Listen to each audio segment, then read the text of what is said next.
Hey everyone, in this video, I'm going to show you how you can retire early by investing in real estate. And these are actually the exact same steps that I'm following, so I know that they work because I don't want to have to wait until I'm 65 to finally enjoy my life and travel the world and do the things that I love, right? I want to be able to do that now. And I think most of us do too. I mean, it's not that we always just want to not work at all and sit on the beach and do nothing. But sometimes we want to, and we just want that freedom that comes with retiring early. We want that option to maybe not have to work full time. Maybe you only want to work part time. Maybe you want to do something that you enjoy, but it pays less. Well, by investing in real estate, you're going to be able to achieve that. You're going to be able to achieve that young, and you're going to be able to enjoy all your dreams before you're 65. And let's face it, if you're in your 20s, you're probably going to be retiring at 70. They're increasing the age for Social Security. So let's talk about what you need to do, how to get started, and how many properties you actually need in order to retire early, and at what age you can expect to do that. So right off the bat, if you're thinking, hey, I need a lot of money to be starting off with, nope, you don't. I started off with $6,000, and I get that. That might be more than some of you guys have, but some of you will have a lot more than that to start off with as well. And even if you're not starting off with $6,000, I mean, it's not that big of a head start. You can definitely get there. You might be, 6 months behind me then? So you don't need to make a lot of money either, right? If you're not making six figures, you can still do this as well. Now, of course, the more money that you make, the more it definitely helps. It's just going to speed this process up and make it a lot faster, but you can still do it without making $100,000, right? Even if you're only making the average salary of, say, $50,000 a year, you could do this. Now, if you're making only $25,000 a year, it might be a little tough to do this. You probably wouldn't be able to. But as long as you're in the middle range of that sandwich, you can make this happen. So let's look at our goal, right?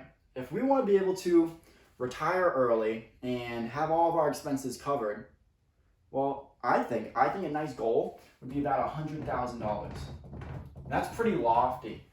Most people who are in the financial independence retire early community go for more of a lean goal, right? Where it's a smaller number, maybe 30K, just the bare minimum to cover their expenses. And they're able to achieve that a lot faster because it's such a smaller goal. But I don't think that's what we want. We want to enjoy a nice fat retirement, right? So let's go for 100K.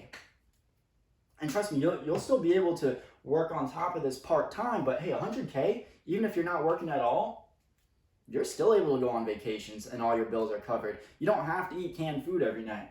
So let's talk about how you can get to 100K by investing in real estate and retiring early. So the next thing that we need to figure out is what's our time frame? Well, let's assume that we're talking about 25 right now. That's when you're starting. And we're going to retire at age 40. Now, I know some of you are saying, oh, that's not early. I was hoping to retire within 3-5 years of investing. And this video isn't for you. But look, if we're looking at things in the big picture, it's retire at 40, or what's our other option? 70. I don't know about you, but I do not want to retire at 70. I'll take 40 any day. And I would rather retire at 40 with 100K coming in every single year versus retiring at 30 with 30K coming in a year. So we got 15-year time frame, and feel free to adjust these numbers. I understand some of you might be older, some of you might be younger. And look, this 40 number isn't set in stone. You can definitely achieve this a little bit earlier, or you can draw that out. It just depends. If you're making six figures, yes, you can definitely bring that number down. Or if you're just more aggressive, if you're more frugal, you save more, you can bring that number down. So what are the methods available? Well, we could buy a single family or a multifamily, but the truth is, the cash flow, it's not that great. Even 5 years ago, I mean, the market, it's been appreciating every single year, and ever since about 5 years ago, all you're really going to see in cash flow is about $100 to $200 a month per property, right? And that's after all your expenses. You would need a lot of properties in order to hit that 100K mark and retire early. And if you're buying a lot of properties this way, well, it's going to get expensive. You're going to need a lot of money for the down payment. So this isn't really a practical way that people can get started and actually retire early. You're probably still looking at the 65, 70-year-old time horizon if you're going to go this route. So let's show you a little hack of what we can do. How can we increase this cash flow? How can we get that to a bigger number? Well, pay off the properties. If we paid off the property, that's going to jump, put another 0 at the end of those. Seriously. Let's take a look at what the rent is right now. On average, let's just go with $2,000. I'm just going to be using average numbers here. I know it's going to be different for everyone's market. Average rent right now is around $2,000. You've got your property management expenses of about 8%. You're setting aside $200 a month for repairs, vacancy, capital expenditures, and then you've got taxes and insurance. So we'll just say maybe about $300. That's going to bring you to about $1,350 a month. Well, keep in mind, rent goes up every single year. So you can increase the rent by about $50 every single month. And by the time you're 40, 15 years later, this number is going to be bigger. All right, let's look at the new number for when you're 40. Your rent's actually going to be $2,750. We're still going to have that 8% in property management expenses. We're still going to have $200 a month set aside for repairs, vacancy, capital expenditures, and we're still going to have our taxes and insurance. And I'm going to make this number $330 in this example, so that way we get a clean, even number. And we're going to be left with $2,000 a month net after all expenses for one property that's paid off. So how many properties do we need to hit that 100K number? I'm going to be rounding to 4. 4 properties, right? I know we're a little bit short. We're at 96K now, but that's the goal.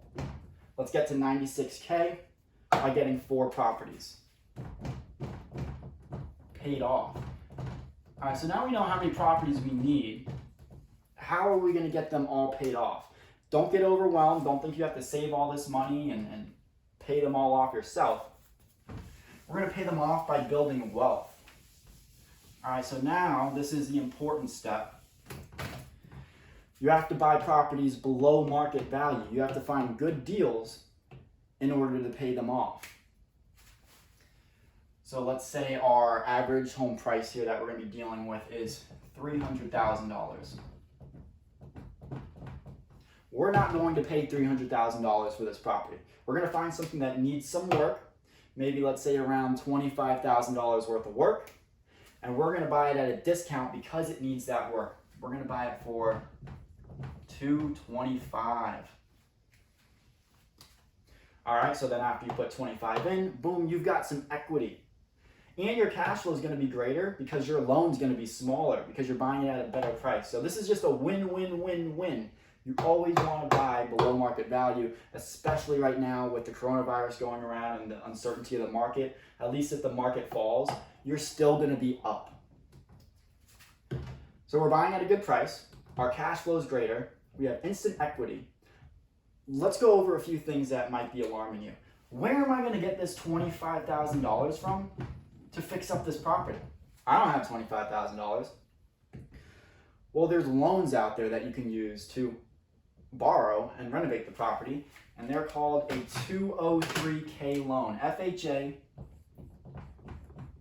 203K. And there's other renovation loans too, but this is the most popular one, and they will give you money to fix up the property. You don't have to worry about that. Also, another option, and this is the one that I did, you can fix up the property yourself, and you can turn that 25K number into $10,000 or $15,000.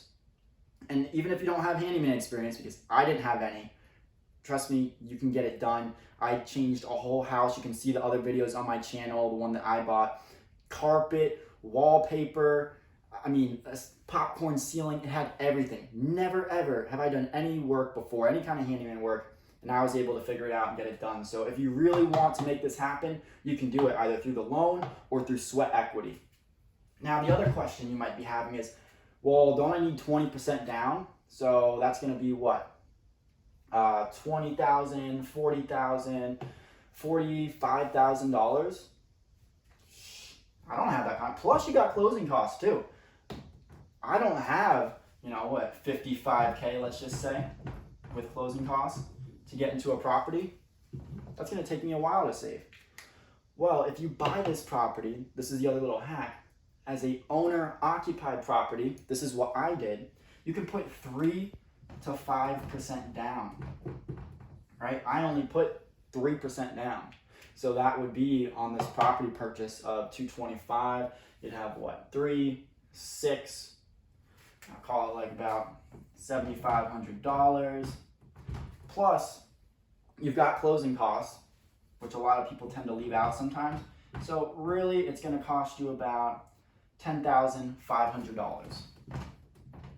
10.5K is the magic number. Whoop. Almost dropped this thing. 10.5K is the magic number to get started in real estate investing. And then the trick is, how are we going to turn this into a rental? Well, you get in that house, you live there for a year, maybe you rent out the rooms, right? You do whatever it takes in order to save up another 10.5K while you're living there. And then you're going to buy another property as a primary residence and rent this one out.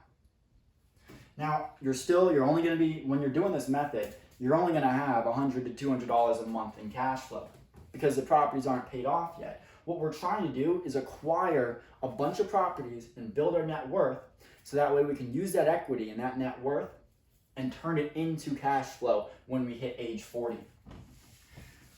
So let's say you're going to buy a property every other year, right? Remember, we need to save 10.5K